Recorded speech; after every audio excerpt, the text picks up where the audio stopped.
Hello and welcome to Let's Talk Rangers. Yes, we are back after a pretty short break. I think we were maybe thinking it was going to be a wee bit longer before we were back, but there's plenty to talk about in the world of Rangers. We already did a wee pod last or at the weekend there, just talking about obviously the new managerial appointment, but now it's all official. It's all been announced.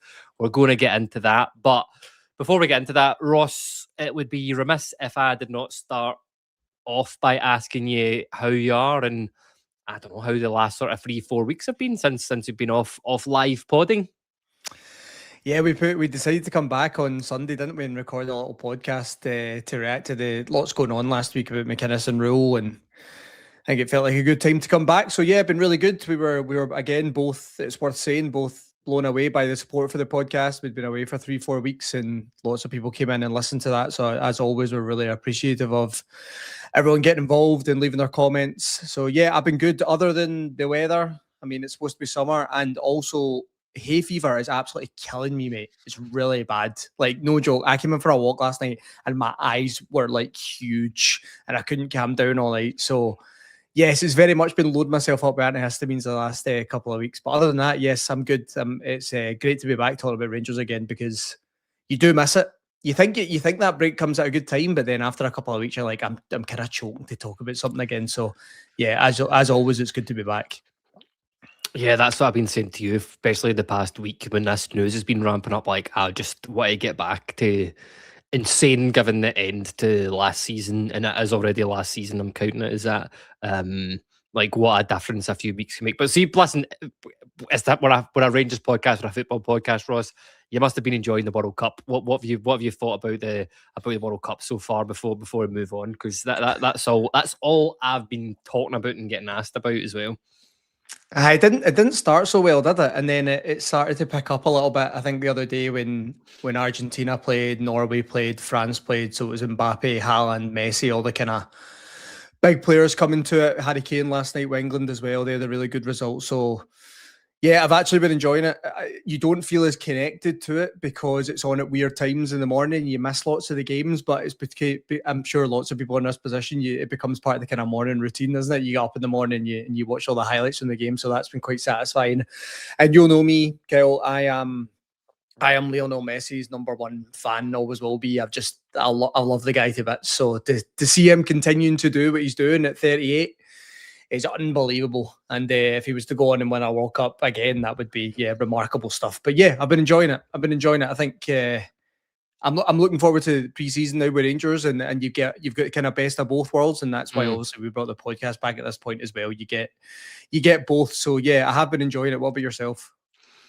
Yeah, exact same with it. There's a weird disconnect because of the times it's on at, but I don't know. I'm just quite enjoying seeing a bit of an alumni of Rangers players. To be honest, when the other day, what was the game I was watching?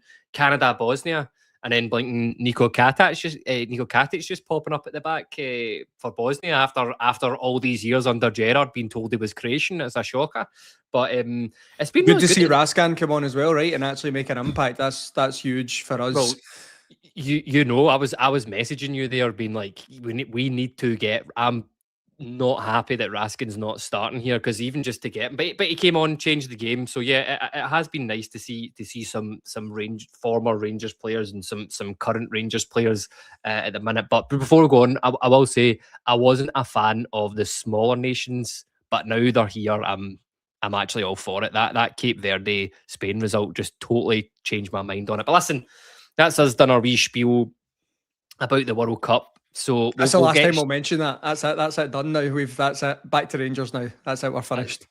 That's it. All I'm going to say is Olise is the new Mbappe. That's it. But listen, we'll move on. We'll start off. Obviously, the announcement, Ross, it is all official. It happened yesterday. There, you and I were debating or not. When will it come out? What will happen with it? But the news was announced, Rohl leaving, and then pretty much immediately, a few hours after it, it was announced that McInnes would be replacing him. In the least shocking news of Scottish football so far.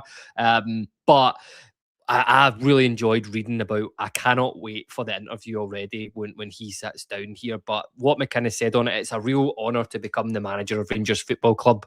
It's no secret that I grew up a Rangers supporter, and I am convinced that this is the right time to take that on this prestigious role, given the club structure, leadership from Andrew and the board and Jim. The demands here are clear, and our supporters rightfully have high expectations. It's up to me, my staff, and my players to meet those expectations and have this club performing as it should. There's a lot of hard work ahead, but already the preparations have begun, and I am looking forward to meeting the current squad in the coming weeks and welcoming some new faces. Listen, if that doesn't get you excited, I'm not sure what will. But Ross, let's just get your sort of reaction to the news. You know how quickly it's happening. I find that statement very interesting that he's mentioned both Andrew Kavanagh and Jim Gillespie, and obviously the two of them influential and getting them through. You know, we're hearing dribs and drabs about, you know, already about how this has come out. We're hearing that there was no other people that the board were considering. It was they wanted McInnes and that was it, and they've gone out and got him. Just again, what do you think of the whole this whole, I was going to say saga, but it's not even been a saga. I mean, can something that takes a week to be a saga? I don't think so. I think that's one thing that is probably surprised everyone, because I think in modern football now, there's always short lists of managers that clubs are looking at. They always go through rounds of interviews. We've seen that with the last 3 or 4 appointments that Rangers have had, that they've spoke to numerous candidates that have been leaked out in the media. And this one's a lot different. It sounds like that Rangers had no other target in mind, and it was only Derek McInnes that they were interested in speaking to. I wonder if Jim Gillespie is the one that's played a big role in this. His understanding of Scottish football, as well as Derek McInnes, he's been here for a long time, he's worked in and around it, and maybe his feedback to the board in the first few months he's been here is that an appointment like Derek McInnes is something that the club need right now. And I think that's probably the way I think about it. He wasn't my first choice. I'm not going to pretend that way, but it was between 2 candidates for me, and he was one of them. So I'm certainly happy with the appointment. Like I said, I think it is the right time for Derek McInnes to come to Rangers. I think it's worked out really well for him, because back in 2017, it was probably the right time for him to come in as well, in terms of a football club that where we were at that time. We needed someone like Derek McInnes to come in and help us. He didn't feel it was the right time for him, and there's lots of stories about that, about his relationship with Dave King, all these things. And it's quite nice that he's got back to that opportunity. He's worked his way back up again, and he's had that opportunity to take the Rangers job. And what I really loved yesterday is seeing the old photos of him from the 90s playing for Rangers, and that's never a guarantee that a manager was going to be successful, but there's always something really nice about it, that an ex-player comes back to the club or a Rangers supporter joins the club. And I think, again, the support really resonate with that type of thing.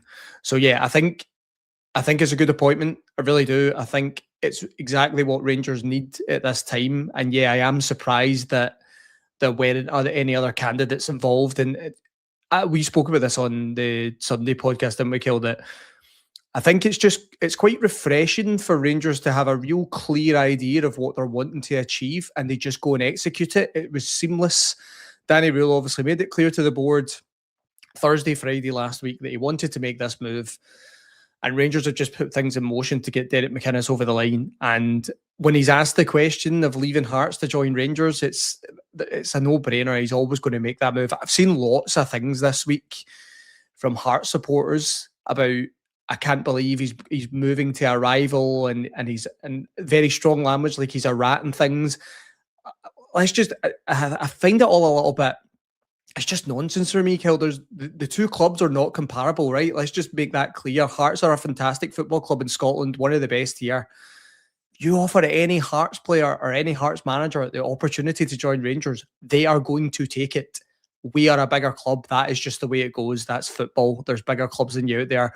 There's bigger clubs than us out there in other leagues, right? That's just the way it works. So I think some of the stuff I've read this week around it and the feelings towards Derek McInnes I've not really enjoyed that part of it. But ultimately, Rangers are the beneficiaries of this. We've got a really good manager. He's coming in at a great time, I think, in terms of the rebuild that's required this summer. And I think Derek McInnes is someone that the support can really trust when it comes to that rebuild.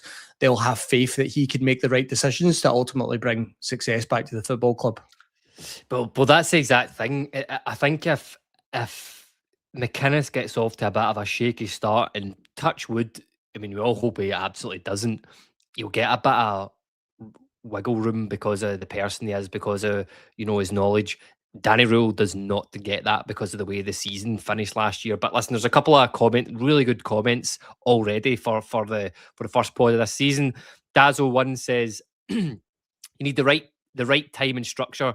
Tells you all you need to know about his refusal for the first time around. A great bit of business now. Westall says, I thought Shanklin was beyond us last season. To then get McInnes on top is amazing. Kavanagh has learned hard lessons. Gary says, for me, it was McInnes or Gerrard, so I'm happy. I think it is now the right time for McInnes. He's now more experienced and will be backed by the board. And Wesley 18 says, I was blindly backing Rule because Kavanagh was keeping him, but thank God. And I think that maybe sums up maybe how I feel about it a bit. Like I was backing Rule. I was kind of accepting of the fact that he would be here, but now McInnes is in. I'm absolutely delighted for him to come in there as well. I think it's the way we're going about it as well. I think Hearts have basically confirmed in their statement when McInnes is leaving that Alan Archibald and Paul Sheeran, they'll both be leaving to join Rangers as backroom staff, and Craig Clark, I think he's a performance guy from, I worked under McInnes at Kilmarnock and is there at the moment with Neil McCann, and I think there's been no issues in letting him go as well. But Ross, sometimes the backroom staff gets talked about. I don't want to talk about it. I don't want to spend too long talking about it. But I mean, some of these names aren't, I don't know, the biggest names in Scottish football. But is it important that Derek McInnes just has a backroom team that he can trust above all else? Or are you expect? I mean, because again, you and I have had these conversations over the past sort of week or so. I was maybe thinking it wouldn't be unconceivable to put somebody in there that's got a wee bit of experience, managing in Europe, because that's the the one thing I can see that he's not had a lot of experience in. What's your thoughts on that? Maybe some sort of a addition like that will come further down the line. Maybe if all goes well next season and Rangers get back to winning titles again, and then maybe the next goal for them is to be a better team in Europe again, because obviously it was a really difficult season for us that season. I think that first and foremost, the domestic success will be the priority for Derek McInnes. I'm pretty sure that will be the goal from the board.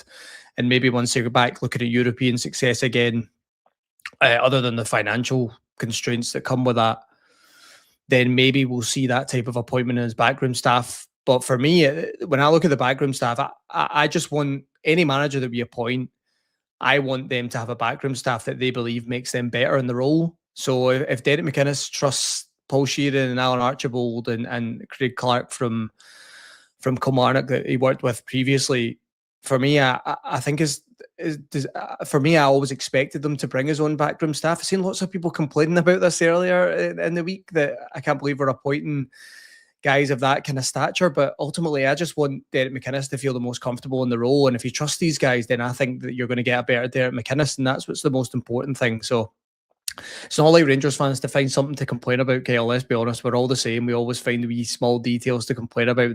That was one that I certainly couldn't get on board with. I just want every manager that joins the club to have the staff that he believes in and he trusts that make him better in the role. And ultimately, I think that's what you're going to get with the backroom team coming in. I think this you can tell this is the first time live back.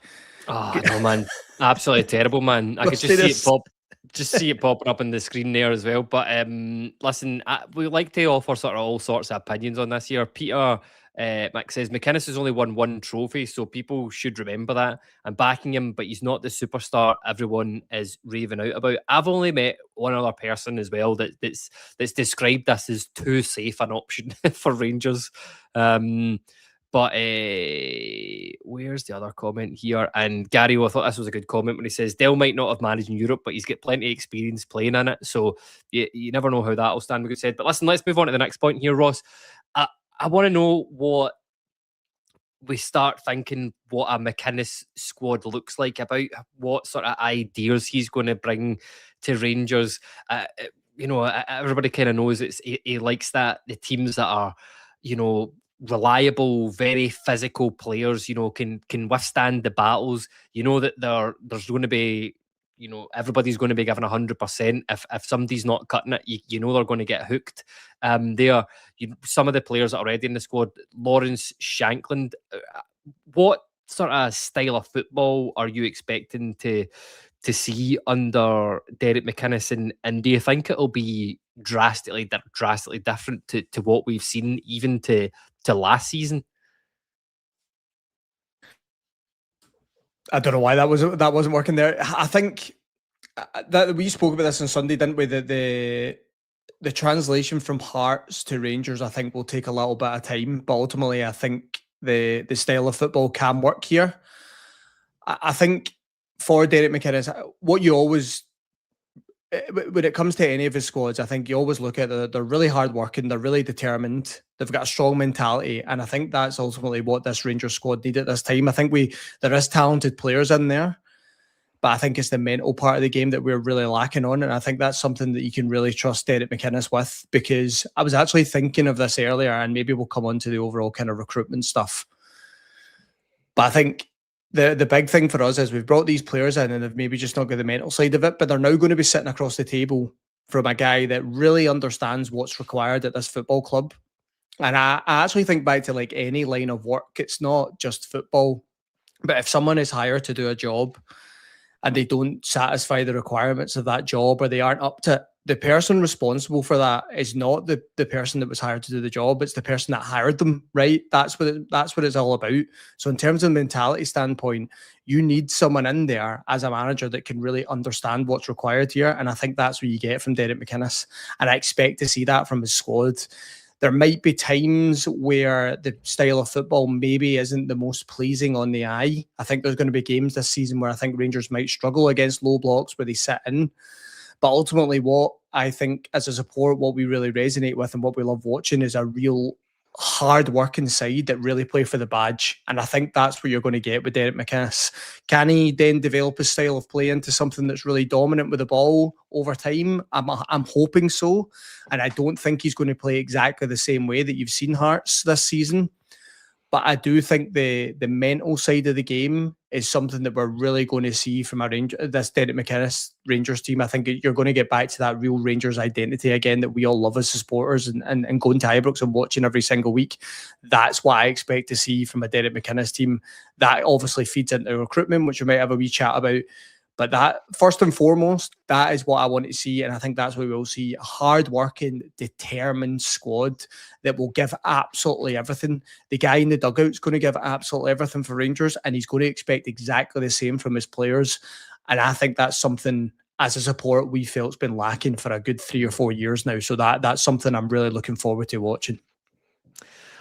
Well, that's maybe what happens when you've got a manager rather than a head coach. Maybe people start to listen to him a wee bit more. But I asked sort of, how are we going to play? And I'm laughing at this from Vessel because he just says, what does the McInnes squad look like? And he says, big, hairy-arsed centre-backs. So it's hard to disagree with that because he's had some absolute monsters of centre-backs throughout the years.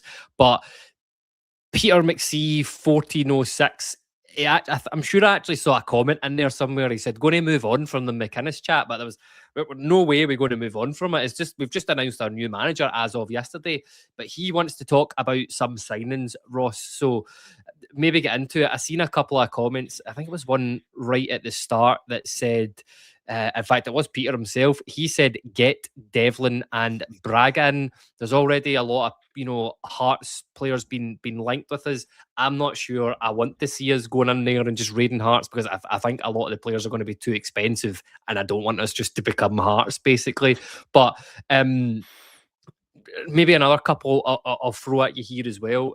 Another one that I know we did talk about is Luke Graham. I am stunned. He would certainly fit the big Scottish young centre half because we know that Derek McInnes in the past at his previous teams has trusted young Scottish talent, and maybe a player that was mentioned a few weeks, not even a few weeks ago, maybe the sort of end of last week was Václav Černý.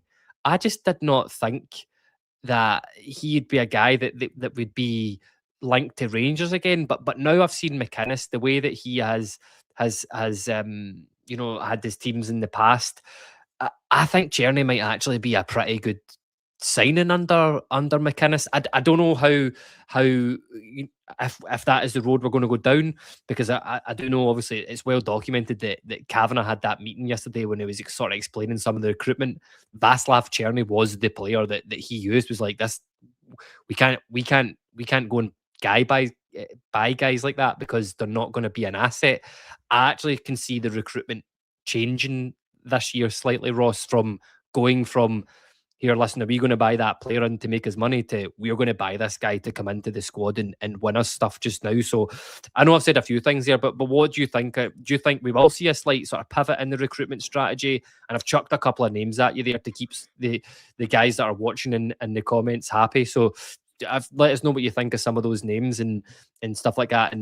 And by the way, everybody in the comments, I am particularly interested to hear Ross's thoughts on Cameron Devlin. Yeah, I'll come to specific names eventually. I think in terms of recruitment, so there's two sides of this. I actually think profile-wise and the type of players that you're going to see, I don't think it will differ too much to what Danny Rohl was going for with the recruitment team this summer, because I think we've seen in January, Danny Rohl was putting a lot of emphasis on real physical players. I mean, you look at Ryan Ndidi, Tochi Chukwueze, and Tour Roman, they're all really physical players that can give you a lot. They've got a lot of athleticism. And I think that's really what Rangers are going for in terms of the recruitment model now. They're wanting to bring a lot more physicality into the side. And that is Derek McInnes all over, right? All of his sides have been really physical. So I think in terms of a profile of player, I don't think it will change too much. I think the other side of that, it's where you pull those players from.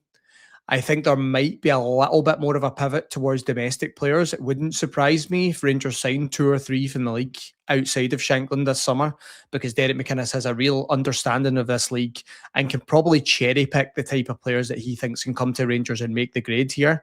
He's got enough experience of Scottish football. He's seen all these boys playing for the last few years. He'll have a good understanding whether Luke Graham can make it here, the likes of Elliot Watt, even a James Penrice that was linked before. He worked with him last summer before he made that move to AAK Athens. So he'll have a good understanding of that type of player.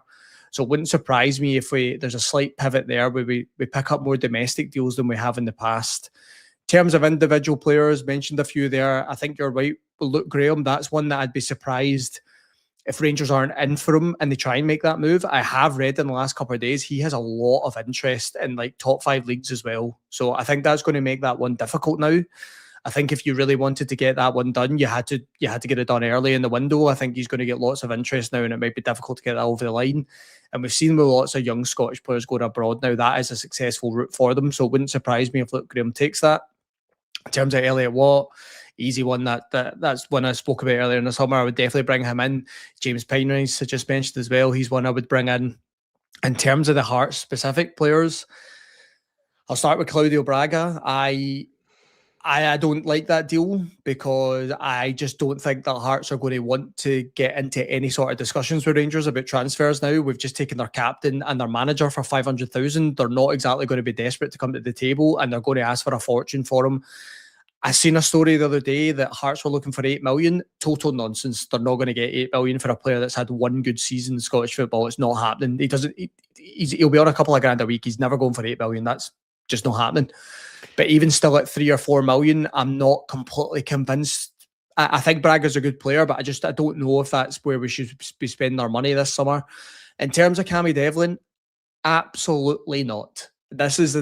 I've seen lots of debate about this online, and I'm sure there's plenty of people in the comments that will disagree with me, and that's okay. Everyone's allowed their opinion. But I think there was a big thing at the end of last season that Rangers supporters were saying that these players weren't good enough. The midfield really needed reshape. They were all kind of doing the similar roles in that midfield. There wasn't enough variety between them. I genuinely think all 4 of our midfielders are better than Cammy Devlin. Like, deadly serious. If you were going to go and sign a Hearts midfielder from last year, it would be Mark Leonard. It wouldn't be Cammy Devlin. And that sounds really harsh. And it sounds like he's got a great mentality and all that type of stuff that you like. But he wouldn't be one for me. I just don't think he's going to add enough to the squad, to be honest with you. I think there's better value out there. There's more quality out there. And that definitely wouldn't be a signing I would be looking for Rangers to make. Is there not an argument, though, that McInnes wants players that he trusts in there, because I remember, and now I'm maybe sitting on the fence about this. It's if I'm not as don't have as much as I'm objecting to Rangers signing Cammy Devlin than what you do, but like I could see it. I'm not talking about as a first choice option. I'm talking about, as a squad player for coming in against some of the lower teams. But would it not be important that he has guys in there that kind of know his philosophy, know his style, or could it just go the sort of same way that with Russell Martin did with guys like Joe Rothwell, and it just almost backfires a wee bit? But I mean, surely for a squad player, or are you looking to? You don't want squad players. You want guys coming into the first team immediately. Yeah, I don't honestly. I don't think Cammy Devlin is any better than the 4 midfielders we've got. So let's say hypothetically that you were to move a Connor Barron on, or you were to move a Diamandi on, and Rangers needed to fulfill a squad role again, and then they were looking to add the quality on top of that. I could maybe understand a move for the likes of Cammy Devlin because he's on a free. But I don't think you're talking about Rangers signing Cammy Devlin if he's not on a free. I think it's just because he's worked with Derek McInnes last year. He's had a decent season, and we're looking at it and going, "Oh, that's an easy signing to make." I don't think he's good enough. Honestly, I don't. I've watched him quite a lot. I don't think he would bring enough in a Rangers midfield for me, and that's fine. Everyone's entitled to their opinion. Everyone watches football differently. He's not someone that I think is going to improve Rangers. I totally understand the point in terms of Derek McInnes looking for guys that he trusts. And I think that is a valid point. And I could understand if Rangers were to sign a Cammy Devlin, if that was the chat coming from Derek McInnes after it, then I could certainly understand it. But I'm just not convinced that Cammy Devlin improves Rangers. I just don't see it. I would like us to look a bit further afield in there. I think we can get a better midfielder than Cammy Devlin. But as I said, Kyle, everyone's entitled to their opinion. That's just mine. That's exactly it. That's why we love it. That's why we come on here. And but it will be interesting to see what sort of signings he goes for. The next sort of part of the podcast that I want to come on to, Ross, is the improvements that McInnes has made to players that he's already had at squads underneath him. And I want to maybe get some early predictions off yourself at who you think McInnes can come in and make better in the squad. There was a really good comment here that I'm not even going to pronounce this name at all, but it says, what are the chances that McInnes gives Rangers academy players a chance this season? And Neely Mack says a mix of young prospect talent and older proven players for a bit of backbone and dig, but as a club we really need younger players we can build on and sell. And look, the reason that I'm saying this is I think that this is going to be a key, one of the key reasons that McInnes was brought into the club, because I'm looking at some of the players here. I mean, you look at Kilmarnock, where he brought them from. He made David Watson, I think he got Young Player of the Year that year when they came up. Danny Armstrong was another one. The big one at Aberdeen was, or the couple of big ones at Aberdeen was Sam Cosgrove, because I hated playing against them when he was there. Scott McKenna, whatever you think of him, he was another success that he built, was there at the club already. Okay, Lewis Ferguson, another one, they brought him in, but they built him up. Kenny McLean brought him in. Look at him. All these guys, all three of those guys we just mentioned there, Scottish internationals now playing at the World Cup. There's an argument about Ryan Jack before he moved to us, and and a couple other guys, Lawrence Shankland, and just to troll you, Ross, I'm going to chuck in Cammy Devlin at Hearts there that he made. But underneath this, in this new environment, can you see him putting younger players in there, giving younger players a chance? Because I'll jump in here first. I honestly do think that has been a real positive trait of McInnes's in his 20 years throughout the last times. I actually don't think there wasn't a player that I mentioned there that wasn't Scottish. Like, he's obviously been trusted by people. I'm sure he was the manager. He would have been manager at Aberdeen when James Maddison was there as well, I'm sure. And if he's trusted with guys like that, surely he's the right guy to go in there and maybe see a wee bit more integration with these guys in the squad, because certainly something we did not see an awful lot of last year. Yeah, I think you're right, and it shows that he has the reputation and also the willingness to give these boys a chance. I listened to a really interesting interview with him. I think it was Open Goal that sat down with him a few months ago, and he was talking about that Scottish core that he really likes having, and he spoke about that he felt it was really important that that Scottish core is there, and that anyone that comes into it, they fit the Scottish core and our culture, and they embed into that. And he always felt that was really important. I think you can see that and on his resume of how many Scottish players he's developed over time, and he's given them their opportunity. For example, I think Finlay Curtis will stay next season. I don't see him going out on loan. I think Derek McInnes will look at him and think, that's a really great young player that I can work with, that clearly has the talent, clearly has the technical ability, and I can add on top of that in terms of the mental side, and I can give him the confidence to go and play. So absolutely, I think if these academy players are good enough to make the step up, then I think Derek McInnes will get a chance. There's lots coming through at the moment. The Ashton Scallys, Kyle Glasgow. There's plenty of players in there. Bailey Rice obviously will probably go out on loan because he needs that first team football at 20 years old now. But if he has a really good successful spell, well, it's rumoured he's going to Kilmarnock. If he goes to Kilmarnock and has a really successful spell, you would expect Derek McInnes to give him an opportunity next year to play. So I think that's something really important, absolutely. And we always want a Scottish core and a Scottish identity. I don't think there's been enough of that over the last few years. Do I think it's the be all and end all? No. Ultimately, I just want Rangers to win every single week. I don't really mind where they're from, but I enjoy seeing lots of Scottish players within the team because that's what it's all about, really, from a traditional sense. So yeah, and I think outside of just the Scottish core, and academy players getting chances, I think there is a real opportunity for players in this current squad to get a new lease of life. I really do believe that. For example, and lots of people scoff at this one, and I totally understand the way that last season ended. John Souttar to me screams like a Derek McInnes centre back. He really does. I think he is the type that can potentially get a little bit more out of John Souttar. I'm not saying that he's going to become the starter again every single week, and I'm not saying that Rangers shouldn't recruit in that area, but I do think Derek McInnes is the type to look at him and think, you're a Scottish international, you've got lots about you, I can help you get back to that. Manny Fernandez as well, I think he's someone that can really help. And actually, someone I was thinking of earlier, I wonder if Kisama's one as well, because he does like wingers that cut inside into the pitch, Derek McInnes. And I wonder if he can just sit down with Kisama and simplify that for him a little bit, because I think at times you've seen when Kisama was coming off the bench, he had a lot to offer, but starting games, the kind of mental side of it drifted in and out. Again, I think McInnes is the type to potentially help him. So I think there's lots in there that I think he can help with. There's some that I just wonder if he comes in and just goes, you're just not for me. There will be certain players that he looks at and just goes, you're not for me. For example, I really fear for the likes of Tel Asgard, because I just look at Derek McInnes and think, is he going to come in and think I can get something out of you because of the way he is in terms of his, I was going to say attitude, that's not the right term. In terms of his personality, he's a little bit timid. Again, I don't know if McInnes can get more out of him, then he might become the best player in the world, Tel Asgard, in terms of technical ability, if he can get the mental side. But yeah, I think there's a real opportunity for some of the current squad to potentially lift their level. But as we've said throughout the summer, Kyle, when we were speaking to each other, recruitment is massive this summer. It's huge. It doesn't matter who the manager is.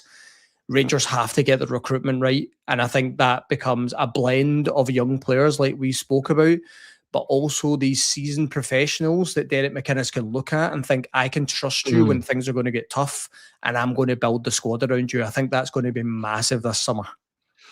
Yeah, just to sort of reply to a couple of things you said there, I think, see if a bid comes in for Gassama this year that's anything over, 7 figures, I think he's gone, and I think he'll happily take that. I think he's one of the ones that came up this year, and Scottish football is not quite what he was expecting. John Souttar will be an interesting one. I've got that sort of meme in my head, where Derek McInnes is walking past, and then he actually sees that John Souttar's got a brother that's another 2 foot taller, and he's like, we're interested in him. But genuinely, do you know who I cannot wait to see him get his hands on the training pitch is Connor Barron. I really think that Derek McInnes can go in there and his coaching team can make a real good player out of Connor Barron. I've been impressed by him every time I've seen him. Okay, is he the big physical player that he tends to like. No, not quite down there, but he's got the grit, he's got the determination, and I think I'll say it. I still am adamant, and I think you're of this opinion as well, that Connor Barron is our best passer that we have. Yes, yeah, in the midfield by an absolute country mile. So that would be the guys that I'm really looking to see. But it'll be fascinating to see what he does with the young players, because we've seen him do it throughout all his teams as well. He's got a really, really good track record of, I mean, from getting money, building value into players and making them better, which I think oh my god, I've just seen Cortez mentioned in the comments there as well. No, I don't. I think that even Derek McInnes at this moment in time, with his knowledge of Scottish football, couldn't make a player. I think he's on loan till Christmas anyway, so you don't need to worry. He's on loan till the end of the year, so we're all good. Nice Christmas present when he comes back then, eh? Also, that's you banned for mentioning the C word in June, man. That's absolutely shocking, by the way. But listen, last point here, and we've already sort of touched on him. We've seen him in the World Cup. For what it's worth, I think he did make a difference on the game that he came on. And listen, you can say what you want. I still get a bit buzzing when you see Rangers players at World Cup. Like I'll never forget Big Dado Pusso wearing a big Croatia shirt when we'd signed him. I love watching him play at the World Cup. But there's been. The big link is from Atalanta over in Serie A. We know they're a very good club, always in and about Europe, kind of mid-table Italian team. They've had, well-documented success in Europe over the past few years as well. Yeah, Ross, what do you think is going to be a reasonable fee for Nico Raskin? Because that's the question I have in mind. Like, I'm kind of accepting that he's away. All the indications from sort of towards the end of last year, the fact he was missing a wee bit, it was rumoured that those injuries, see when players start getting injuries towards the end of the season and it's a big World Cup, you're like, you're protecting yourself here to put yourself on the big stage here. And there's no bigger stage than the World Cup. That's why I was so desperate to see him get in there and play. But there's rumours that there are a few clubs interested in him, which is great. I know football doesn't quite work like that. There's a bidding war. It'll be whatever somebody's prepared to pay for him. But realistically, what do you think Rangers could get for a guy like Raskin? Or do you see it completely opposite? Do you see that we should be building the team round Nico Raskin? No, definitely not. I think anyone that's listened to this podcast for a while now, though, will probably know my opinion on Nico Raskin. I think he's a great player, but do I think he's good enough for Rangers to build around and sacrifice other areas of the park and the midfield to facilitate him? No, for me, I think I don't see Nico Raskin getting any better than he is at the moment. I don't see him improving at Rangers. I think he's been here for 2.5, 3 years now, and he's had some good spells, but he's also had lots of spells out of the side and bad runs of form.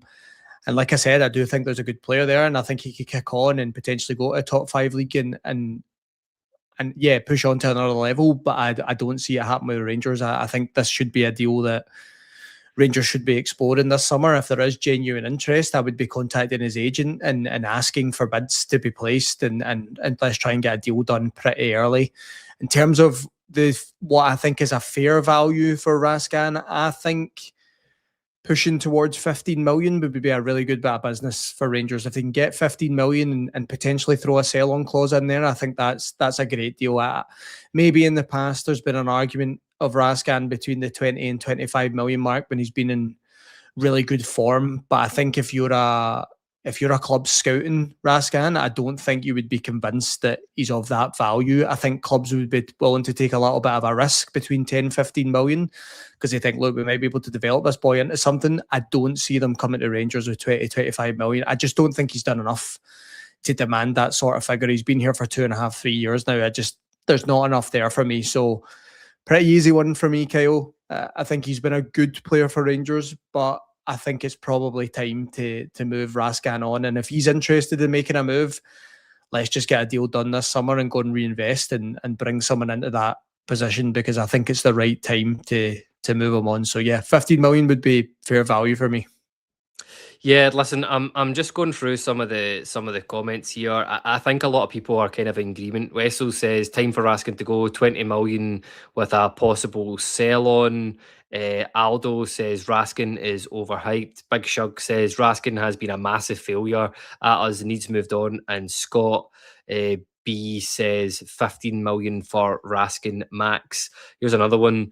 8 million for Raskin max, and David Hutchinson, I think I actually clicked on that earlier on. He said, this is what I hope we do get for Raskin after Oh, World Cup. absolutely, yeah, definitely. I'd love him to have a storming World Cup and his price goes through the roof. That would be absolutely amazing stuff.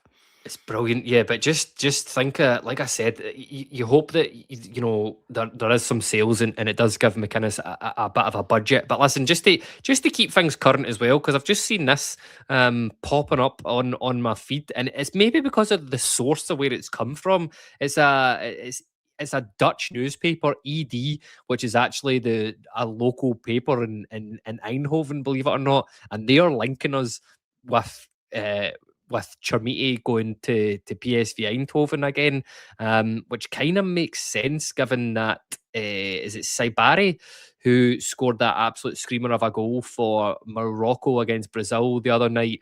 He's looking likely to move to Bayern Munich, I think it is, which I quite like it when the wheels of the transfer window start turning and you're thinking, right, if this move kind of makes a bit of sense if he's moving to that way, but I'm guessing, or I don't know here, would you have any major objection to Chermiti moving on, or do you see Chermiti as like an ideal guy to be playing in a McInnes team? Because we've just sat on here for the last like 20, 30, 40 minutes banging on about how he loves big, tall, physical players. Yeah, I think both are true, right? I do think that Derek McInnes would really like to work with Yusuf Chermiti because not only does he have the physical stature of a striker he likes, he's got really high technical ability as well. So I think he would look at him and think, oh, you could really add something to my side. I would really like to see next season Shankland to Chermiti because the physicality that Chermiti brings leading the line, and then you have that real technical level of Shankland that can drop into space and then also arrive late in the box and finish chances. I'd be really interested to see that. There is a part of me, Kyle, and I don't know how you feel on this. I'm just not convinced we're going to see it. I think Yusuf Chermiti will go. I don't know if it will be early in the summer or late in the summer. So maybe we'll get a couple of games, but there's just something about the Yusuf Chermiti interest that I think clubs will come in for big bids this summer because I think they'll feel they can get him now for a little bit of a lower fee than maybe if he has a really top season here and Rangers are demanding silly money, which they would be entitled to do so. You've seen rumours that Rangers have set an asking price for Chermiti around the 25 million mark. I think if someone comes in at 25 million with a sell-on clause on top of it, yeah, Rangers will take it. They will, as much as he's a good player and there's lots and lots of potential in there. I think what Rangers could potentially do with that money could really reshape our squad. And I think Derek McInnes is also the type that would be accepting of that, where you would think, if, okay, you're going to go and sell a player for 25 million that I've not even really worked with yet, and I've got all these targets lined up recruitment-wise that I can go in action now, I think they would take it. So I think you asked me right at the start of that, is that one of those ones where you just completely object to it? And there's not one player in this squad, Kyle, that I don't think the Rangers should be open to selling this summer, if you know what I mean. Like, I just think everyone is open to be sold, and there's some big assets in there like Fernandez, like Chermiti, Gassama. You've seen the interest in January. Raskin, even Diamandi could probably get you about 7-8 million as well, I think, if there's serious interest. So there are assets in there that I think will go this summer, and I just have that feeling that Chermiti won't be here because the interest is just, it's generating, it's quickly, isn't it? Like, it's snowballing with the amount of teams that are being linked with him now.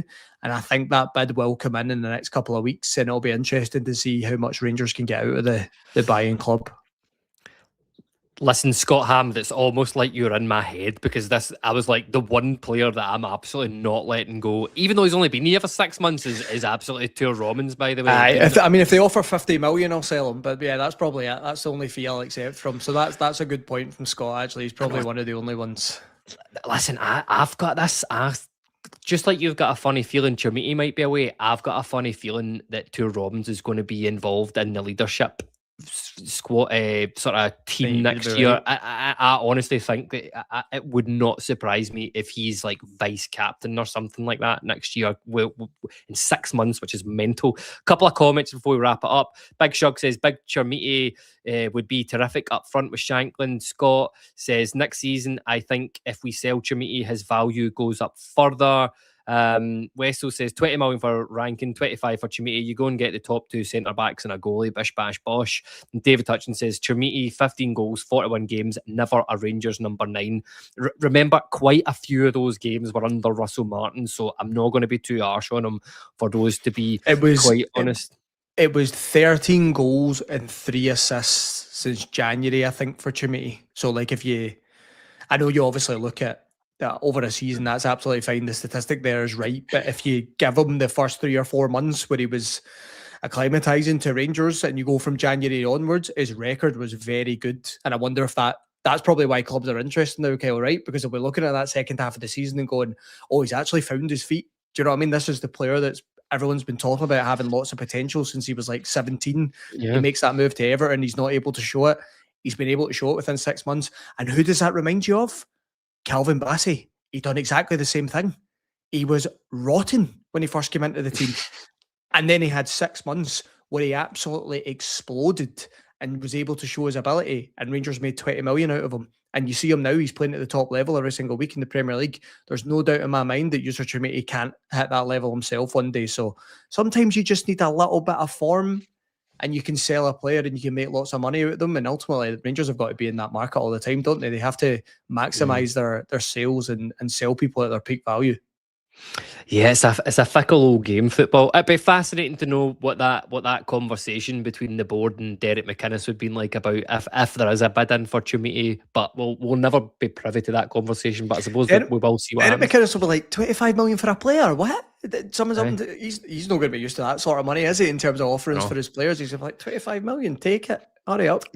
Right over the table, fight McCavanagh saying you're not taking him off me. You're not taking him off me. As I said, listen, him and Shanklin, I think that's got the potential to be deadly in the Premier League next year. But listen, that's been a really, really good pod, a really good live pod for being back. Thank you so much to everybody in the comments for engaging and talking to us, because the chat was brilliant throughout that. I was laughing. Honestly, I'm laughing so much at that. Can we move on from the Derek McInnes chat, please? But listen, just let us know your thoughts on Derek McInnes, the type of players you'd like to see him sign at Rangers. Who do you think will be the most improved player in the squad under Derek McInnes this year so far? And we've already got some stuff, but if you're watching this after the live event, let us know. Are you going to be that bothered if we sell Nico Raskin? If you have enjoyed the show, please give us a like, a subscribe, leave us a wee comment in there to let us know what you think of it. I did see a few new names in there, so hello to everybody that's joining us for the first time today. Any support really, really helps us to keep the channel growing and keep the conversation about Rangers going as well. So just want to say thank you to everybody. Thank you to you, Ross, as well, as always. And we'll see you all again next time on Let's Talk Rangers.